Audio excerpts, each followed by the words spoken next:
तस्बिर झल्कियो आँखैमा।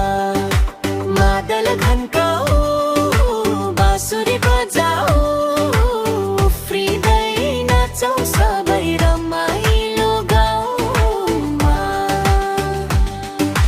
नेपालको पश्चिम प्युठान जिल्लाको सरुमा रानी छ बाङबाङ गाउँको तस्बिर झल्कियो आँखैमा।